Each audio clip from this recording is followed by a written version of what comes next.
Assalamualaikum warahmatullahi wabarakatuh. Hi everyone, my name is Alia Raisha Davira. I'm from class 3D with my student ID is 1235030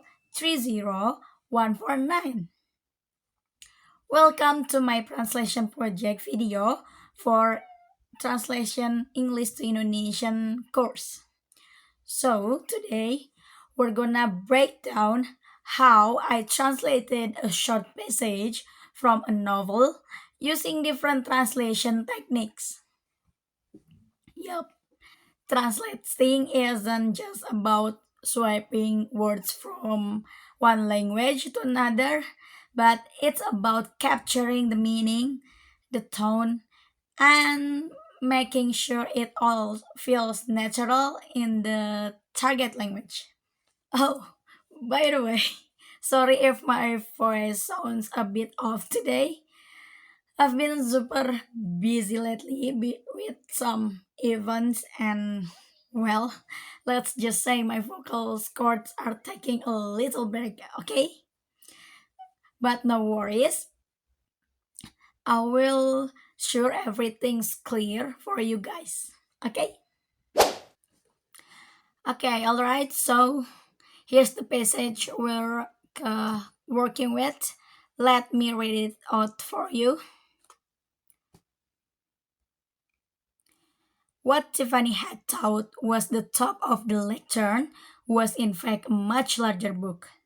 So thick and dark it seemed to merge with the wood itself. Dread trickled into her brains like black syrup, telling her to run and no, that was all. Just run and go on running and not stop ever. She tried to keep her voice level. Do you know anything about this book? Letitia looked over her shoulder. It's very ancient. I don't even recognize this writing. Wonderful binding, too, and the funny thing is, it's always slightly warm. Letitia looked over her shoulder. It's facing me here and now. As Karina said that there was a book of his, could this possibly be a copy? But a book can hurt, can it? Except that books contain ideas, and ideas can be dangerous. It's a pretty vivid and emotional piece, right? At first glance, it might be seem simple, but once you start translating, you realize there's so much more going on imagery, tone, and even cultural differences to consider. So here's how I tackle it. Okay, first off, I use literal translation for most parts of the passage. Why? Because the sentence structure and the sentence structure and word choice in the original text work just fine in Indonesian without much adjustment. Like for example, what Tiffany had thought uh, what Tiffany had thought was the top of the lectern was in fact a much larger book. I translated it as apa yang Tiffany pikirkan sebagai bagian atas mimbar ternyata sebuah buku yang jauh lebih besar. It's straightforward and keeps the original law intact. Sometimes sticking to the basic is the best approach, especially when the original sentence doesn't have any cultural or idiomatic expressions. Okay, now let's talk about modulation. I use this for the line dread trickle into her brain like black syrup, telling her to run and blah blah blah. Instead of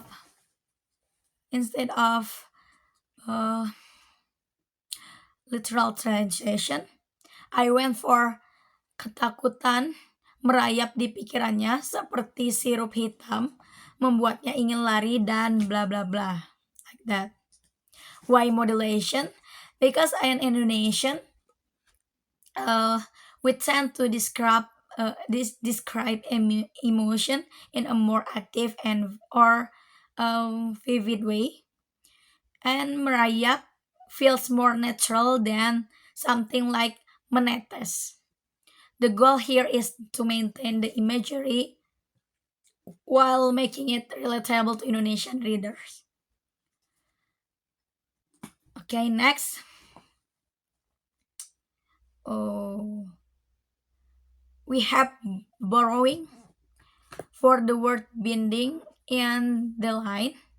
Binding, I don't know. Wonderful binding to blah blah blah. I kept it as it is. So the translation is bindingnya luar biasa sih, atau like bindingnya luar biasa, like that. Why? Because binding is a common publishing term even in Indonesian, and translating it to something like jilidannya might sound a bit awkward in this context. So using borrowing also helps uh, preserve the modern feel of the text. And then there's calcu, which I use for the funny thing is the phrase becomes hal yang lucu adalah in my translation. Calcu is all about keeping the structure and meaning of the original phrase intact. Since this phrase doesn't have a specific cultural nuance, it works well when directly translated into Indonesian. This technique helps make the sentence sound more natural in the target language. In English, I can hard is a casual way to say something is harmless, but in Indonesian, the closest equivalent word would be uh, tidak akan menyakiti. Adaptation makes sure the message feel relatable without losing the original tone. And finally, let's talk about transposition. For here and now, thought Tiffany, it's facing me here and now. I translated it as di sini dan saat ini, pikir Tiffany. Buku itu menghadapku di sini dan sekarang. In this case, I adjusted the word order to fit Indonesian grammar and sentence flow. Transposition is great for situation like this because where the original structure needs to be rearranged for clarity or naturalness in the target language, like that. And that's pretty much it. As you can see, translating isn't just about picking the right words, it's about understanding the context, the tone, and the audience. Each technique has its purpose, and combining them helps create a translation that's both accurate and engaging.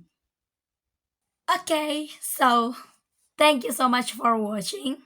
I hope this video gave you insight into how translation works and why it's such a fascinating process. If you have any thought or question, feel free to drop them in the comment below. See you next time and have an amazing day. Wassalamualaikum warahmatullahi wabarakatuh. Bye bye. See you.